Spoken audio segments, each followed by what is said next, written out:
बिस्मिल्लाहिर्रहमानिर्रहीम।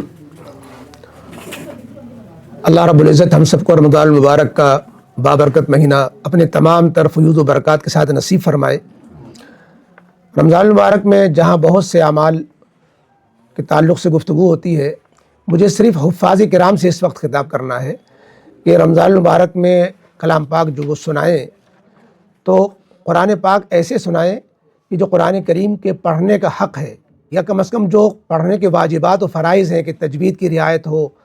और हुरूफ न कटें, गुन्ना न छोड़ें, मद न जो है उसमें कोताही करें, तो इस तरह की चीज़ों का तजवीद का लिहाज करते हुए कुरान सुनाएँ। चंद दिन में जल्दी से तेज़ रफ़्तार से कलाम पाक सुना लेना ये कमाल की बात नहीं, बल्कि अगर तेज़ रफ़्तारी इस हद तक है कि उससे हुरूफ कट रहे हैं और कुरान करीम के तजवीद में खलल पड़ रहा है, तो न सिर्फ ये कि ये कमाल की बात नहीं बल्कि ये गुनाह की बात है, ऐब की बात है।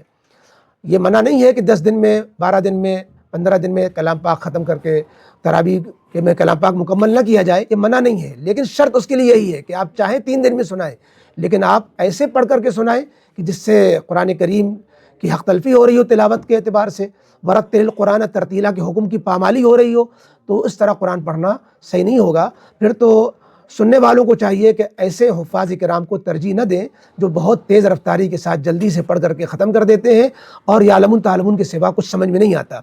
बल्कि ऐसे हुफ़्फ़ाज़ किराम के पीछे तरावी पढ़ने को तरजीह दें और मस्जिद में तरावी पढ़ने को तरजीह दें जहाँ कुरान करीम बहुत सही तजवीद के साथ पढ़ा जाता हो और ठहर ठहर करके, जिससे कुरान पाक का जो है ज़ौक़ अदब मालूम होता हो कि वाकई अल्लाह का कलाम पढ़ा जा रहा है। तो ये चूँकि कुरान पाक के ताल्लुक़ से एक कोताही अवामुन्नास ये करती है कि अगर कहीं जल्दी में कलाम पाक सुन रहे हैं 10 दिन का, तो इमाम साहब पढ़ रहे होते हैं और लोग पीछे बैठे बातें कर रहे होते हैं। ये बहुत बड़ी कुरान करीम के साथ बेअदबी की बात है। और आपका जो मकसद है तरावी में कलाम पाक सुनना, वो तो होता ही नहीं, क्योंकि जब तक आप नीयत नहीं बांधेंगे तरावी में कलाम पाक सुनना नहीं कहलाएगा। इसलिए शुरू ही से नीयत बांधनी चाहिए। ये नहीं कि जो है जब इमाम साहब रुकू के करीब जाएंगे तब नीयत बांध लेंगे, और इस तरह जो है ये इस तरह की कोताहियाँ हो रही हैं। तो इसलिए हुफ़्फ़ाज़ किराम को भी अपने फ़राइज़ का ख्याल रखना चाहिए और सुनने वालों को भी कुरान करीम के सुनने में पूरा अदब और लिहाज बरतना चाहिए। रमज़ानुल मुबारक का महीना इंतहाई बाबरकत महीना है जो आने वाला है। उसके एक एक लम्हे की क़द्र और उसको अपने हक़ में नाफ़े और मुफ़ीद बनाने के लिए ज़रूरी है कि हम अपने उन आमाल को जो इस महीने में अंजाम देंगे, सुन्नत और शरीयत के मुताबिक उनको अंजाम दें। इस सिलसिले में मुझे रोज़े के सिलसिले में एक बात कहनी है कि रोज़ा जो एक ऐसी इबादत है कि कोई दूसरी इबादत इसका बदल नहीं बन सकती है। हुज़ूर अलैहिस्सलातु वस्सलाम की इस बात को ज़हन में रखा जाए कि आपने फ़रमाया अगर बग़ैर किसी उज़्र के कोई शख्स रमज़ानुल मुबारक के रोज़े को तर्क कर दे और फिर उसके बदले में पूरे रमज़ान रोज़ा रखना चाहे, पूरे उम्र रोज़ा रखना चाहे,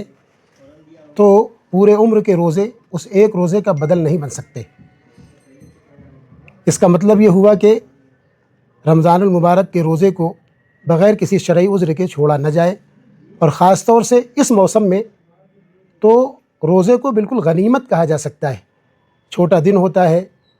और मौसम भी बड़ा सुहाना होता है, बहुत आसानी के साथ रखा जा सकता है। उसके बाद दूसरी चीज़ जो तवज्जो दिलाने के लायक है वो है रमज़ानुल मुबारक में, चूँकि अहादीस मुबारका से मालूम होता है कि ये मुवासात, हमदर्दी और गमखारी का महीना है, तो जहाँ हम रमज़ान में अपने लिए बहुत कुछ इंतज़ामात करते हैं, अपने बच्चों के लिए ईद की खुशी में और ईद की तैयारी में बहुत से इंतज़ामात करते हैं, वहीं हमारी निगाह अपने पड़ोस में, अपने महल्ले में, अपने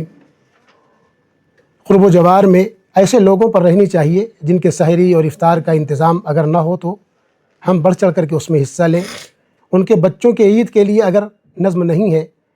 तो हम उसके लिए भी आगे बढ़ कर के हिस्सा लें और अपने ज़कात और सदक़ात का हिस्सा उन गरीबों और मोहताजों और ज़रूरतमंदों तक पहुँचाने की कोशिश करें,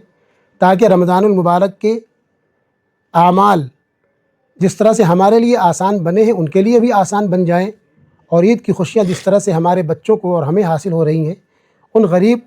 और यतीम बच्चों को भी हासिल हो जाएं। ये हम तमाम मुसलमानों से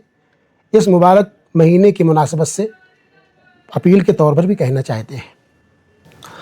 अमाल की कीमत और कबूलियत उसी वक्त होती है जब उसको सुन्नत और शरीयत के मुताबिक अंजाम दिया जाए। बहुत सारे मुसलमान हैं जो रमज़ान के मुबारक महीने में बहुत कुछ पूछना चाहते हैं।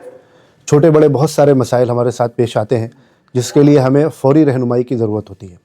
चुनाचे अवामुन्नास की इसी ज़रूरत को सामने रखते हुए कुल हिंद इस्लामिक इल्मी अकेडमी कानपुर की तरफ से हर साल रमज़ानुल मुबारक से पहले और ईद उल अज़हा से पहले अशरिया हेल्पलाइन जारी की जाती है